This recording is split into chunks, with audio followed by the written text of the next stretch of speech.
Here we go.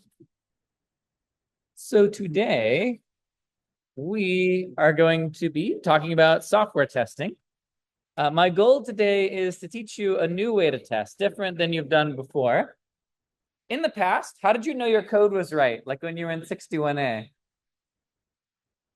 You like run something magical, the auto grader, locally or remotely? Well, what I want to do is teach you guys how to do it yourself. So I'm going to teach you a new way. Here's a video. Okay, ready? You're going to be Coop, and I'll be this guy, Gene. You are ready to be taught the new way. Will you help teach me about this? What is it? A new way?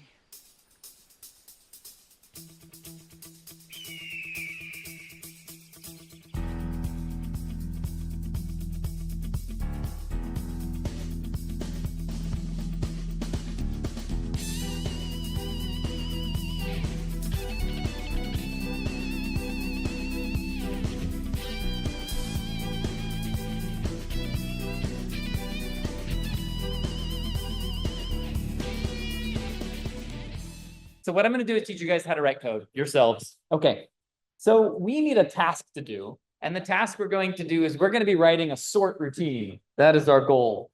And along the way, we're going to write some tests and find what we're doing wrong. So what sort's going to do is it's going to take an array of strings, like here's the Agoyatis of Mr. Konkis. And the first string here is Agoyatis Y. Touch the name. Exactly. That's our goal. Okay. Now, the old way is that there's an auto grader that looks at your code and then tells you some information like you did it all wrong or you did most of it right. But instead, what we're going to do is write our own testing method. Now, I'm going to start by writing test sort first so that we have like a goal, and then we'll write sort a little later. Now, before I get there, I want to talk about how we don't want to write tests. So in principle, you can write your own test code that might look something like this. We come up with an input array, CC, BB, DD, AA, and then we have what we expect.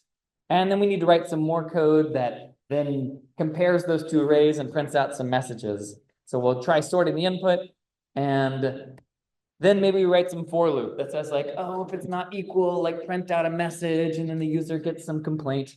But this is annoying code to write. If this is what writing tests would like, if this is what writing tests was like, you would not want to do it. So instead, what we're going to do is we're going to take advantage of the fact that all tests kind of feel like this. And we're going to use a library out there that exists called Truth that will do this for us, that will iterate over our arrays. And if it finds any issues, it will print out what's wrong. That's what we're going to try and do. Okay. So the test that we're going to write here is going to be called a unit test. And it's a basic unit of code that we're going to be looking at, a unit that we're going to be testing. It's some little piece of our program. And doing that, we'll know that the individual constituent components will work fine. One question for you. Are we recording right now or no? I believe it is, yes. Okay, great. Thank you. I want to double check. Okay. All right. Out of here. Okay, so let's try and write this code real quick. I'll give you a sense of how these tests feel. We're going to create ourselves a file that is going to contain, need to be in the right place, new file, sort.java. Okay, we're going to have a method, which is going to be sort method, public static void sort string input, or it's called X. And for now, we'll just return. And then we're also going to have a test file, test sort. In this test, we're going to write a function, which I will call, I'll write it as public static void test sort. In it, I'm going to create an array of strings. What's that? I'll tell you again in one sec. So once I have an example. So give me an example, give me some strings. I want 4 strings. Someone over here, give me one. Bob. Bob, okay, Bob's first. Okay, what's next? Bob two. No, got someone else. Luca. What's that? Luca. Luca. That's what I heard. C++ is it's too long. Okay, and then what? What? Cat? CAT. Oh, cat. I'm so sorry. Okay. All right. I thought you were doing like a one of these. Anyway, okay. So let's do cat. All right, Bob, I'm putting cat at the front because I want not the smallest to be there. All right, now I'm gonna say sort input. And then what we'll do is we'll say what we expect. Okay, we expect Bob to be up front, then cat, then C++ is, and then Luca. Okay, and then now we're gonna write the test. And then I'll tell you what the unit test is again. So I'm gonna say assert that after I sort input is equal to expected. That's what the test is gonna look like. And now I need to import that using the usual keyboard shortcut. Okay, now that I've imported it, this is a test. And if I now write a main method and I call test sort and I run it, I'll get back some message or other. In particular, I got exception, expected Bob, cat, C++ is, and Luca. Instead, we got cat, Bob, Luca, C++ is. In other words, nothing happened, right? If we look at the original string, it stayed how it was. And that's because our code just returned rather than doing anything. So the question someone asked was, since I hurriedly stated what a unit test was, a unit test is some unit of our code. In this case, the unit is the sorting routine. And we'll have other units as we go. Okay. Yeah, no. All right. So that is the truth library. There are other libraries out there. Another one that's very popular in Java is AssertJ. There's a lower level library that I used to teach directly called JUnit. A lot of these things use JUnit under the hood, but I don't teach JUnit anymore because truth is a more modern library that does what's called fluent assertions. Like the code reads nicely. You just say assert that this is equal to that. Okay, any questions so far? Yeah. What? Oh, doc tests. Yes, similar to doc tests. Right. Okay, so this is what we have so far. I had a different set of strings when I made the slide, of course. There's not much to it. Now I'm going to show you one thing that makes it even a little nicer, which is that I'm going to add above the test this @ sign and then test. And that's a special so-called annotation. It doesn't have any actual syntactical meaning. It's just a flag or it's like a document for a piece of documentation for the code that's going to run the tests. When I first write test, it says, I don't know what test is. So I'm going to import it or JUnit Jupyter API test. Then the next thing I'm going to do is weird. I'm going to delete the word static. Just trust me. And once I do that, I actually don't need a main method anymore. And the reason I don't need a main method anymore is that there's some other piece of code not shown that Java has that will iterate over all of the methods in this class that are marked as @test that are not static. And then if you click up here, it will run all the tests for you. And so now that I've done this, two things are different. One, the tests are just here in the file. I don't have to have my own main method. But the other thing is that IntelliJ has here basically a little interface showing you the results of the experiment. In particular, we ran this test. It took 54 milliseconds, and we got it wrong. X, not good. And then over here, we can see the details. Okay. So one of the reasons I have you use IntelliJ versus just your plain old text editor was a few reasons. One is there's all these nice debugger features. There's our plugin we wrote. And another one is this unit testing framework, where once I get a result from a test, I get this list of results for all of my tests. Here, there's only one, but later we'll have. Okay, any questions about this? For me now, it's just magic incantations, like potions class. You just have to know you put the @test and make it not static. Yeah. It just is a marker so that the for loop that iterates over your methods knows this is a test. Yeah. So there's some code that will be able to look at functions and annotate them. You can even make your own custom annotations if you'd like. Okay. Not that you have any reason to do it. All right. So one of the nice things about IntelliJ, as I mentioned, is that it's a state-of-the-art tool. So IntelliJ, the way I think about it is it kind of gamifies the experience of fixing bugs and designing code. You end up with these nice concrete mini goals like make test sort pass. And you win the game, so to speak, when you get green check marks next to every test. So if any of you have ever been hooked on the auto grader, like you like submitting over and over until it works, this is your chance to do it locally. And for those of you who finished Project Zero, you got that experience, right? You've seen this. where you have these check marks. So this is nothing totally new, but this is how we set this up for you in Project Zero and what you'll be doing throughout the class. A long time ago, when I first got to Berkeley, I interviewed the CTO of Pandora, the music sharing app, here for a student group. And I remember he said that the number one thing that he wants to see out of students is that they're test ready, that they have the idea of unit testing in mind. And so the goal of today, what I want to transmit to you, hopefully, is why unit testing is valuable. And then you'll be getting tons and tons of practice throughout the semester. All right. So let's jump in. So we need some kind of sorting algorithm. So I'm going to teach you a sort. You may have seen sorts before, bubble sort, whatever else. Oh, I did it again, where I didn't change the day of the slide. So every day we'll do this as a ritual. This is how we know we've reached that part of the day where we get to remember that some time ago this lecture happened once before, and in the future it'll happen again. Anyway, but again, today there's new stuff. There's large language models in the day today. They weren't there before. Okay, so anyway, sorting.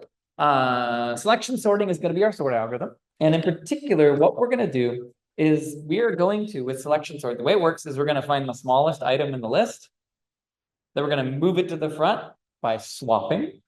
And then lastly, we'll selection sort the remaining items without touching the front item. So let's see a short demo.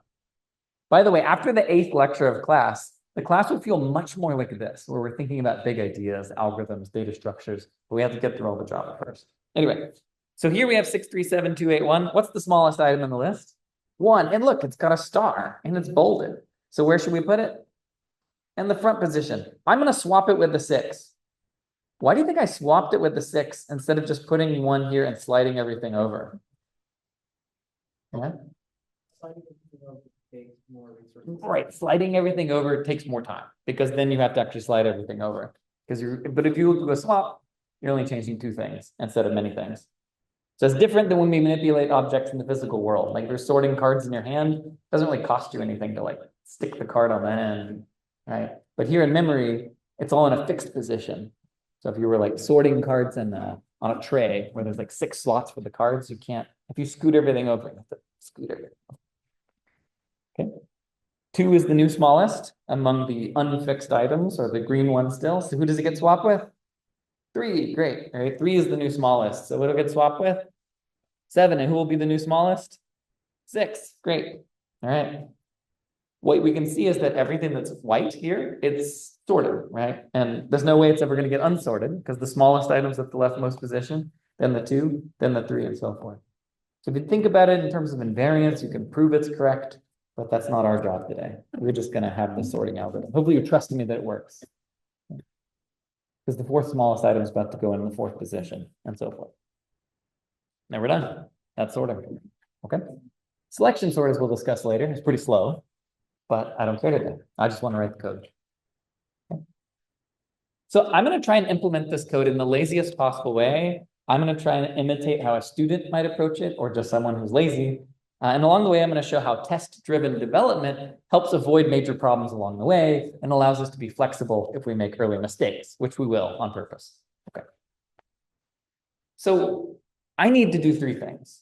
I need to write some code that finds the smallest item, some code that moves it to the front, and some code that recursively, perhaps, selection sorts the rest. And so I'm going to try and write find smallest. That's going to be my goal. And I'm going to have this roadmap that I'm going to use throughout the lecture to keep track of where we've been and where we're going. And if at any point you tune out or you're like, go check Instagram or whatever, when you see the slide again, you can come back and pay attention again, and like you didn't miss, like you can pick back up where you left off. Yeah. I know that life is distracting, but hopefully I'll keep it fun. So far what we've done is we've written test sort and we've created a dummy sort method. So I'm going to write test find smallest next, and then I'm going to write find smallest. So let's go into test find smallest first. So I'm going to write @test, public void, test find smallest. And what we'll need is, I think that's what I want, right? What I need is an input. I'll just take the same input from before. And I'm going to have what I expect the answer to be. So what do I expect the smallest item to be? Bob, great. All right, and then I'm gonna do sort, find smallest input. And then I'm gonna do sort, or no, I'm gonna do assert that. I need to set this equal to something. Actual, actual is equal to, you can pick whatever variable names you want. Okay, actual is equal to expected. Okay, now we just need to write find smallest. Okay, so the test exists. It's very clear what the test is. And now it's a game that we can try and win. So I'll do public static string find smallest string x. And for now, I'm just going to return x0, okay, because I'm lazy. Once I do that and I run this code, I get back an error, which is expected Bob but was cat, right? Actually, you can run all the tests if you want. It'll run both of them. And we can think of these as two different units at two different levels of granularity. We have the whole routine, the big unit, and then we have find smallest, which is a subunit. And now we want to try and get find smallest working so that later we can use it as a building block for test sort. Yes, or for sort. It is possible to test private methods. If you do it, probably the best way is just stick the test code in the same class. But this is an annoyance with writing tests in Java. There's other ways to do it, but that's what I would recommend for you guys. It's a good question. I'm going to typically have you guys write separate test classes, but we'll revisit this theme later when you guys are writing bigger pieces of code. Okay. All right. Any other questions about our goal? So hopefully I've motivated you. See what we got to do. All right. Next thing we need to do is write code that finds the smallest string. This is a pattern you've seen in 61A or E7 or 88 or other class that you may have taken before. Also, this is not usual style. I don't want the style checker to yell at me. All right, so I'm going to do string smallest equals x0, grant I equals 0. You don't have to start at 0, but I will. X.length, I plus equals 1. Then what I'm going to do is if smallest is less, or sorry, if xi is less than smallest, then I'm going to say the smallest is now what? Xi, great. Then when I'm done, oops, not there. Then when I'm done, I'll just return smallest. Something like that should work. But we run into a problem, which is that less than doesn't work for strings in Java. So if you look at it, operator less than cannot be applied to Java laying string. Okay. Dot equal to is interesting, but it won't work for us because we care about whether it's less than, not just whether or not it's the same. Okay. So what we're going to do is we need to find a way to compare strings. How do we fix this? What you would probably do today is you would go to ChatGPT or Claude, or you can go to Google, perfectly fine. This is something we do in practice when writing code. It is okay to do this sort of thing in our class. I'm going to start with the Google approach. How do I find string, or let's see, less than strings Java? How about that? All right. How can I compare two strings in Java and define which of them is smaller than the other alphabetically? Okay, great. Someone else asked this silly question. Silly because or this basic question. It's not a silly question. It's a basic question. And we find this answer, which is you can use string1 dot compare to string2. If string1 is lexicographically less than string2, a negative number will be returned, 0 if equal, or a positive number if string1 is greater. Okay, so I can take this Google result and I can just put it in my code and mess around with it, which is fine. So I'm going to do that. Okay, I got this, but I'm not comparing A to B. What am I actually comparing? Xi to the smallest. And I felt good when I took 61A. So I'm going to say this is a result. It said, what is it? It's a negative number. See if it's an integer. Comparison result. Okay. Java seems happy with this. Okay. And if I guess that's, what did it say? If it's less than, then it will be a negative number. So I'll say if comp is less than what? 0. And I'm not totally sure. I'm a little nervous. I just got some random Stack Overflow class like post. But what I do have is this test here that I can run and see if it works. Okay, it worked. Good. So I can feel pretty good that it worked, but I'm not totally sure. I could add more tests, maybe. Okay, that's one way to do this. And I think that's what I just demoed is a perfectly acceptable and great way to program. There's another complementary approach, which is to, of course, just use ChatGPT. So let's try that. I'm going to show you two different ChatGPT approaches. One of them, I'm going to use just the free 4.0, which is what you are likely to use. This code isn't working. It says I can't less than strings. What do I do? Okay, so you can do this, but you could run into some trouble. The reason this is a little dangerous is because you may skim past the front and you may instead just take this code and copy and paste it. And it's in this particular case, it's correct, but you miss the lesson if you just copy and paste the code because you didn't really realize that this is like a thing that returns an integer that's less than 0. Okay, so be aware that if you are writing code in this class and you're using a large language model, it's very good at leading you to the answer, but you may miss the important details above. So this counts as misconduct. This is, well, not for this though, Like just straight up. yeah, if you copy, right, copying code from ChatGPT into your homework is of course misconduct. Yes. But even if you're just writing your own fun projects or like side things for this class or experimenting in this class, I still don't think it's the right thing to do to just copy and paste because you're missing part of the story. So if you do want to use a large language model, I might not give it any code at all. And then I might instead say something like this. How do I compare to strings in Java?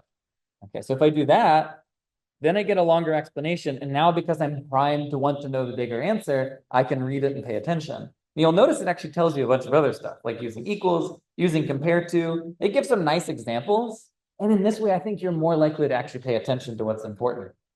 Okay. Yeah. It's like a general, something would be fine to like type into Google, like something that's like very general, then it would probably be okay to type into that. Well, here's my summary, I guess is what I would put it, is that if you're a 61B level programmer, whether you're working on stuff for this class or in general, I think it's, if you just copy and paste into an LLM and say, how do I fix this or enhance this? If you don't read the answer carefully, or the LLM doesn't give you the context at all, because sometimes it'll just solve it for you, you may miss the foundational concepts. And here's where you will really look like, you know, a very bad programmer in the future, is if you rely on these things without understanding the fundamentals.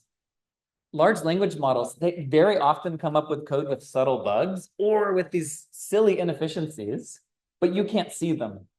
Once you go off the grid at all, like doing anything that's a little weird, at least the 2025 models, they're not quite at the level where I feel they're that trustworthy. And if you don't have the foundations, you can't see the problems. And therefore, you just end up with code that slowly rots in bad ways.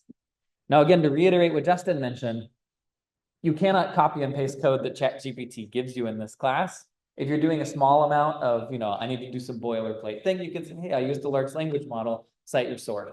But you would not want to copy and paste something straight out of Chat. Not on chat telling you to use DeepSeek. DeepSeek's fine. I just use this one because it's, you know, the one everyone knows. I mean, I usually use O1 when I'm having large language models write code. I haven't played with DeepSeek much, but you know, they're all evolving quickly. I mean, I also use Cursor a lot, which is this text editor that has LLMs kind of built in as a first class object. And you can ask it to give you information about your whole code base. So like, for example, when I was messing with the CS195 class, I wanted to know, what did I ask it? What file parses lecture YAML and generates the HTML? So these kind of tools are very handy. And at the very end of the class, I might introduce them for the last part of the last project, so you can play around with them. But these tools just aren't quite as good of an IDE as IntelliJ. But I do want you to learn these tools because they're really important now. They're only going to be more important in 1 year and 2 years. Okay, all right. Great. Okay, let's talk about swapping. How do we swap items? Okay. So the next thing I want to do is write a swap method. And this time around, again, I'm going to write test swap because I want to unit test the for functionality that I'm trying to build. Let's put our changes back. Actually, any quick questions about LLMs and Googling before I... Yeah. I mean, I think you're going to use large language models a lot when you write code in the future. They're an enormous productivity enhancer. What's that? No, why not? You don't use them? I don't use them. No. You never use them? You're wasting your time. Yeah, but at least I use my time. Yeah, no, I use I my time. steadfastly refuse to use that. Interesting. We got a purist over here, and you're so much younger than me. I know, I'm very old in my taste. Oh, interesting. I have Okay. no idea what gat is. Yeah. Wow. We're gonna have to do that thing where we touch a skull and exchange bodies. You know? I don't know if you ever seen one of those type of stories. Anyway. Nah, yeah, I always use the new thing. That's like kind of my steadfast rule. I've always done it. All right, whatever it may be. All right, so let's now write a test for swap. I don't like IDEs. I like pure like text editors. Pure text editors. Oh my goodness. You using Emacs over there or what? No, I use Nano. Vim's fine. I like Vim, but yeah. I use Nano. Yeah, I used Vim for a long time, but I just find I work more quickly with these, but yeah. You're less lazy than me. I think that's crucial. All right. Anyway, test swap. All right. Let's suppose we have an array of strings. Okay. Let's call this input, fine. And now what I'm going to do is I'm going to swap two of them. Give me two of them swapped. Who do you want to swap? Which two strings? Bob and Cat. All right, deal. Okay, good. Now what I'm going to do is say sort dot swap input. Expected. Actually, hold on. Is this where I want to? What's it supposed to do? Int A, int B, right? Okay, sort dot swap input 0, 1.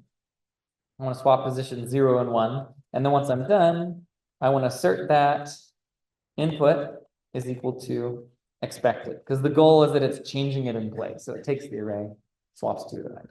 Okay. So now we go and we write swap, public static void swap string x and A and B. And I'm going to make a stupid error on purpose, or silly error on purpose. In particular, I'm going to say xa equals xb, xb equals xa. Now this error may not be totally obvious to you, but to me it's screaming. And I'm going to show you what happens when we run this test. Okay, it didn't work. Expected Bobcat Luca C++ is, but was Bob Bob. Okay, why did that happen? Well, the thing you should do if you run into a similar error is set some breakpoint somewhere. Or you can think, but if you don't want to think because you're lazy, then you can run your code, get to this point, and you can say, this is the swap routine. It's about to swap Cat and Bob. So xa equals xb, we step one step, and we see we have Bob Bob. Oh, we forgot to put Cat aside. So what I could do is string temp equals xa, and then over here do temp. That's the usual solution. Yes. Can't do this in Java. This doesn't exist. As far as I know. There might be some other way to do it, but that's not a thing. Yeah. Okay. All right, now that we wrote that, we can run test swap. It passed. In fact, I'm going to run all my tests. Okay, this is the fun game we have made for ourselves. Test swap and test find smallest both passed, but test sort's busted. Okay. All right. Any questions about this? Okay. So summarizing what we've done so far, if you've drifted, attention, come back. We wrote test sort, then test find smallest, then find smallest, then test swap, then swap. And we have all the helper methods we need. And we have some tests that give us some proof, not a full proof, but some confidence that they work. So all we need to do now is write the sort method itself. I should note, by the way, there exist program verification tools that can effectively 100% prove that your code works. We will not teach those in this class. They just don't seem to have really gotten traction. I took classes in this very long time ago. One of my favorite classes was formal program verification, but somehow it just hasn't quite hit as a major thing everyone uses. I don't have a good insight into why though, other than it's harder, right? Okay, so let's jump in and try and write the first swap in sort as a little experiment. And I know I have the pieces now, so I'm going to imagine that I do string smallest equals find smallest x. Okay, we have the smallest string. Then we do swap x, but then we run into trouble, which is that we don't know where the smallest string is. Like if we put in smallest Like this is not the API for swap. It's supposed to take two integers and we had a string here. So how could we fix this? The problem was we didn't design ahead of time. We were kind of lazy in our design. But that's okay. So how can I fix this? I can't swap an integer and a string, yeah? Say again? Return the index. Okay, that's the better choice. There's another choice, which is like write code that finds the smallest. Like if you know where the smallest string is, go find it. But that would be silly. So the better approach is we actually want this to be int smallest. And it'll look like that. That's going to be our goal. I'm going to comment this out for a moment, though. Okay, this is what I like about test-driven development or having tests is I'm in the middle of trying to do something else, but now I need to change context. Go back to fixing find smallest. And now I'm going to make this an int method. Okay, and when I do this, there's just a lot to keep track of. So I'm going to fix it here first. Int smallest equals what? 0. Okay, good. We compare it to, we'll call the smallest index maybe. We gotta do a little more. Compared to x smallest index. Okay, and just pattern matching. Yeah, that'll look pretty good. Now I'm gonna do test sort real quick because I just changed a bunch of stuff and I want to be careful. What do I actually expect this? Oh, sorry. Should be actual. What do we expect the result to be? 1, right? We're gonna run this because we expect it to be here because 0, 1, 2, 3. We run this real quick. Our new find smallest. Okay, nothing, something didn't work right. Okay, what do we do wrong?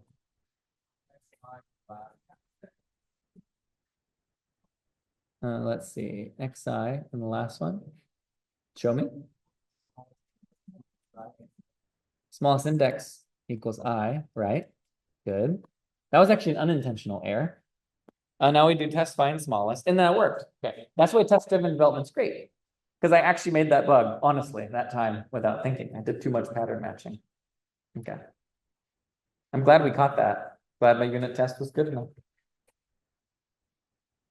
Okay. So what we just did is we realized we wrote find smallest incorrectly. We had the wrong API. It shouldn't have been string find smallest. It should have been int find smallest. Then we actually had a bug, which was unintentional this time for reals. And then the test caught it and we found the issue. Okay, good. Any questions as we make this journey together? We're getting close. I have an interesting thing coming in a moment that I think is pretty fun, which is figuring out the recursion. Okay. So now that we fixed the design error and find smallest, we need to write the actual recursive sort method. And so if I do this, that will get me the first swap, but now I want to do something recursive. And what I want is something like do the rest of this array, but that's not possible in Java. You can't pass part of an array in. Right? It doesn't let you. We would also have to have a base case. You can't do this. So we need to do something else. And that's where I'm going to have you think for a second. Okay. What might this, oh, I kind of gave away one thing here. Okay. Like this would be nice, but what should we do? Like we can't make this call. But what could we do? Any thoughts? Yeah.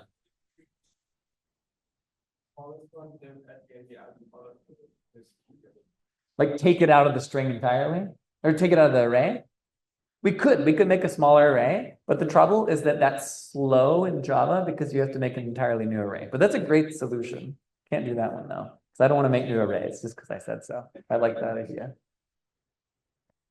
Yeah.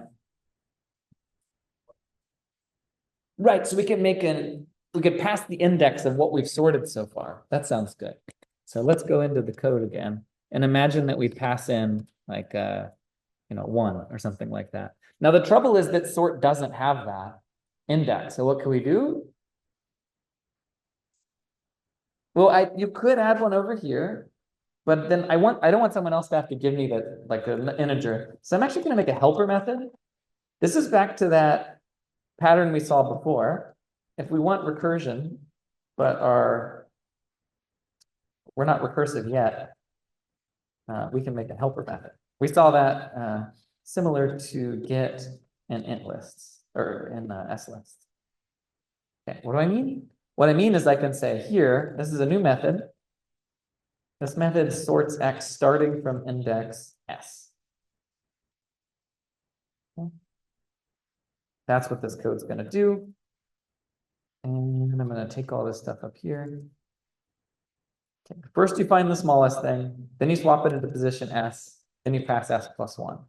Then we also need a base case. What do you think it is? S is what? It's the length of the array. Then you're done. Okay, that's what sort should look like. What should sort do then? Sort X starting at 0.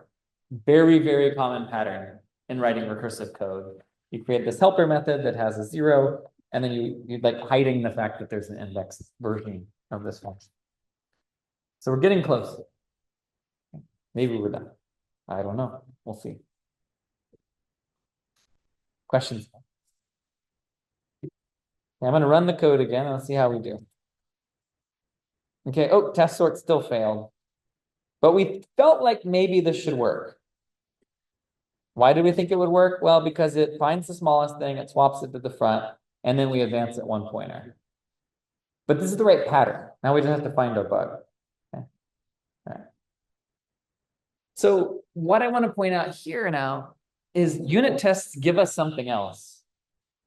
If your code was broken and you only had test sort, you wouldn't know what's wrong. You wouldn't know, maybe my swap has a bug. Maybe find smallest has a bug. But here I can be pretty sure, not totally confident, but I can be pretty sure that these two building blocks work. And that's a lot. That's everything, right? I've talked about how the hardest thing about writing code is just keeping track of everything. Java does some great stuff for us. It has static typing, so we can't have weird type errors. If we have tests like this, we have more guide rails. We're setting up more constraints about what we need to think about, which is what makes life possible when it comes to writing code. So the helper methods, we have some evidence that they're correct, and the sort method's very simple. We're going to dig in using the debugger, as we saw in the lab, and we're going to try and see where reality is diverging from our expectations. This is the hardest part, and this is the part where, like, ideally, I would just give you this code, and you would have a chance to play around with it. But instead, we'll do it interactively and see how it goes. Now, one thing I'm going to do is I'm not just going to step through until I see something weird. I'm going to go until I see reality diverge from expectation. And in particular, I'm going to stop at every swap. That's like where the action happens. I want to see the swaps, and I'm just going to compare what I expect to happen with what actually happens. So here, if I have cat, Bob, Luca, C++ is, when I do that first swap, do I want to show it in the visualizer? Nah, I'm just going to show it here. Cat, Bob, Luca, C++ is. When I do the first swap, Bob and cat swap. Does that feel right to you? Okay, let's actually keep track of it in code in a comment. You know, and maybe I would do this on paper if I weren't teaching, but we had cat, Bob, Luca, C++. And we got to zoom out a little. Okay. Use a separate notebook. I could, yeah. Here I'm going to do Bob, cat, Luca, C++. Okay, that was after the first swap. Okay, so I'll call this like, we know what we mean. This is after each swap. And we need maybe a slightly more room. Okay. Now what I'm going to do is I'm going to click this button, and that will take me to what? The next swap right before it happens. Okay, here we're going to get our next swap. Okay, we have Bob, cat, Luca, C++ is, and now we get cat, Bob. Okay. How do you feel about that? Wrong. You feel offended, upset. You feel a quivering sense of unease. You feel Elon Musk with his hand on your shoulder, asking for your secrets, all of them. He wants to know about your checking account. Why? Who can say? Anyway, all right. So cat, Bob, Luca, C++. Why did that happen? What's going on? All right, well, we could try again. I'm gonna stop ideally I'd rewind a little bit, but I'm gonna do the lazy man's rewind and just do it again. Okay, let's go back to that second swap. Okay, that's one swap, that's two swaps. We're about to do the bad swap again. Okay, so we're at Bob, cat, Luca, C++ is, and we know that the next swap goes badly. What we can do is look at the state, and we see that at this point, what does it think the smallest is? 0. Okay, it's like looking in this array, and it's saying the smallest is 0. So I need to swap that with S1. Like I've already sorted Bob. What's wrong? Like is S wrong? No, we really should be adjusting position one. This is the one we should be fixing. But what should we be swapping with cat, if anything? Itself, I guess, because it depends on if plus is, this is kind of, you've sabotaged me. Anyway, plus is bigger than A? Is it? Let's find out. I believe it's less. Less? Yeah, I believe plus comes before capital letters. Ah, I believe man. all the math operators are between 3x and 4x. Yeah, I don't remember. Plus is a smaller ASCII value. That's smaller. Okay, thank you. Google, ChatGPT or Google? Google. All right, great. Yeah. Oh, is that- No. All right, the Google answer says that it's, I bet it is less. What is the ASCII value? I think it's like You can discuss, or you discover for us. So we really expect C++ and cat to swap, it sounds like. So why is it finding the smallest item as Bob? Yeah? 2b. Yeah, what doesn't? Swap correct. It has 0 and 1, or like, sorry, it's doing the right thing. Like smallest to me feels weird. Like smallest shouldn't be 0 right now. It should be what? 0, 1, 2, 3. Should be 3. It's only supposed to be looking at the green element. So if we think of Bob as the pale white color, drained of all life, and Cat, Luca, and C++ as green, C++ is the smallest. So what's wrong? It's not slicing the array, right? Find smallest. Like it's what's wrong with find smallest? It's looking the entire array, but what should it actually be doing? Should only be looking at the green items. You should only look at the green items. How do I know where the green items start? S. So find smallest really should have a second parameter, which is where it should start looking in the array. Which if you go back to our diagram of our algorithm, I mean, that's just what we saw some time ago. When we're trying to find the smallest thing, and I asked you, you guys didn't keep saying the same number over and over, right? You didn't say 1 every time. Every time S incremented. So we missed something in our design again, right? We had bugs in our code. We had bugs in our designs, but the test-driven process hopefully lets us find these issues and fix them without going in infinite circles of batting +1s in our code and hoping that it works. Okay. So how do we change find smallest? Well, we get to do that same process. I'm going to hyperspeed it just because it's not that interesting. We've done this many times today. Okay, when we do find smallest, let's make this zoom out a little bit. That correction. Okay, here we go. All right, we do test find smallest. Okay, so find smallest, we're going to change find smallest so that it takes an integer s. And what do we need to change about this code? I equal to s, sure. I agree with that. What about smallest index? Started at s. You can start to play the way at +1, that's fine. And I think that's fine. In test find smallest, we want to start from the front and make sure it's right. And then I don't like this test as the only thing to test. Why? Like, I feel like we need another test. Why? We need to test the other s's. We already know that one's probably fine. So now I'm going to try starting from this position.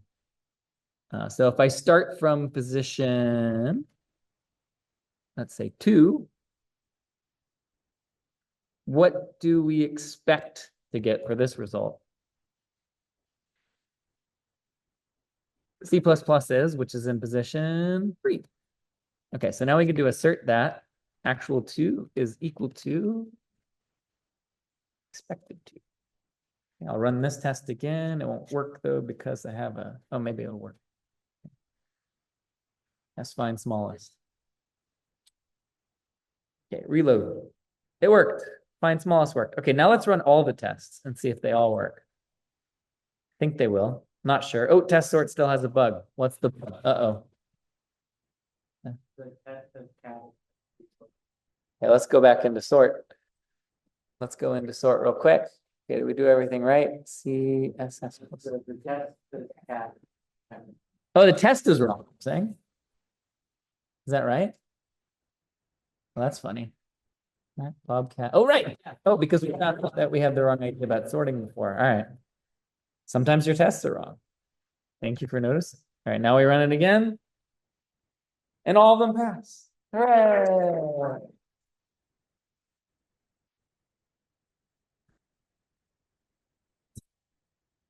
And in a puff of smoke, Elon disappears. All right, yeah. That's okay. So we are done with it. I want to reflect before we leave. So developing code, I hope today was fun. It's an incremental process of switching back and forth between many different things. Simmer down. And I am not smart enough to keep track of all of these things. So when you write tests, they give you stability, they give you scaffolding. They make the whole process a game. Crucially, you get confidence in the basic units, and you can ensure that later changes that you're making to the basic units do not break them. All of your code is constantly, come on, guys. I think what I'm saying is useful. All the pieces of your code are getting worked with, not just the overall program, and you can focus on one task at a time. Now, as you'll see when you get to later projects like 2B and 3, tests also let you refactor your code, meaning you can make big changes and see if you broke anything. It's enormously useful. There's one more thing that's a bonus video on the playlist online, which is about testing philosophy. So if you want to know more about this stuff, I have an extra bonus video for you, but I knew it wouldn't fit today. But check out testing philosophy if you want more reflections on this sort of thing. See everybody. Hi, everybody. Here's that extra video about testing philosophy that I promised. So at the beginning of the regular lecture, I mentioned the idea of an autograder. It's a tool, a piece of code, that looks at your code and it says whether it's right or not. So now that we've seen some of the libraries out there that exist for testing, I'll mention that behind the scenes, we're using those tools. We use truth, just like we've learned today. We also use JUnit, which is one level of abstraction below truth. And then another library I put together called JH61B that is used for various utility purposes. So these three libraries together provide a set of abstractions that we use to write the tests for your code. Now the downsides of the existence of the autograder is, well, one, they don't exist in the real world. So if we get you used to the idea that there's a magic oracle that can look at your code, then you're not prepared to build your own projects. The other reason that it's a big deal, even within the context of the class itself, is that it's a very slow workflow. What do I mean by that? Well, the most extreme version of the student workflow, the most naive student workflow, is what I call autograder-driven development. And this is the worst way to approach programming in 61B. So you write your entire program, you send it to the autograder, and you get a bunch of errors. We've already tried to mitigate this by giving you local tests for the projects, but I know it's still tempting. Maybe you're in the habit. So then what you do is, until you're correct, you repeat the following. You run the autograder, you add print statements to find the bug and get something like this, right? Like maybe that's the output of Gradescope, and then you make changes to the code to try to fix the bug. Now again, I'm hoping that the local tests have convinced you that even on Project Zero, this isn't the way to go, but this is a workflow to be very careful about avoiding.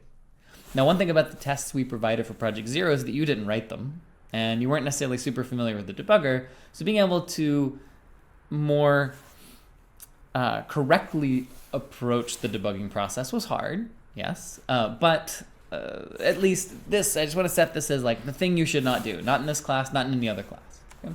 This workflow is very slow, and it is very unsafe. Okay? The reason it's unsafe is it's just going to lead you down a labyrinth. You're going to be chasing bugs forever. It's going to take you so much time. It's bad use of your time. Okay?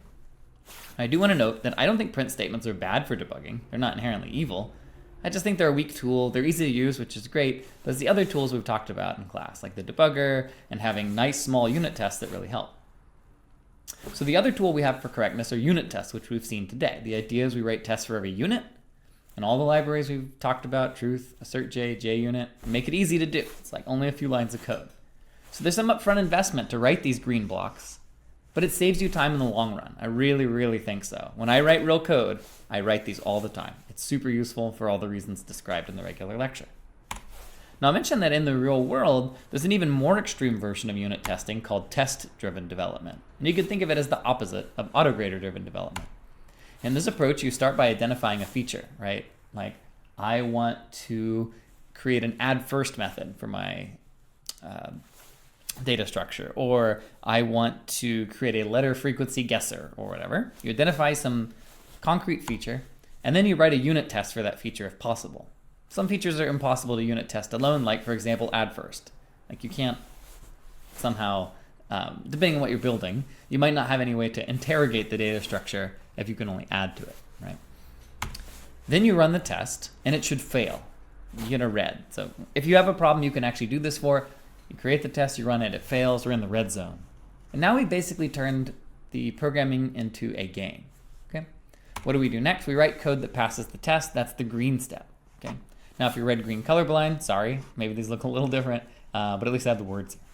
Anyway, we write the code that passes the test, and we end up in this green zone. And in the real-world programming practice, what we know now is that the implementation is certifiably good. Look, we're passing all our tests, all right? This is what it might look like in an IDE. All the tests passing. It feels good. We've got a green bar. Now, the optional step, step 3, is that later you can improve the quality of your code. Like, I don't like the way it was implemented. It's too slow, or it's too awkward, or the code looks too complicated. It's hard to read. And what's nice about it is that if you make those changes and you end back in the red zone, well, then you can keep going and go back to the green zone again, right? So it makes the whole thing into a game that if you try to improve your code but break it in the process, you get caught immediately and you can fix it, okay?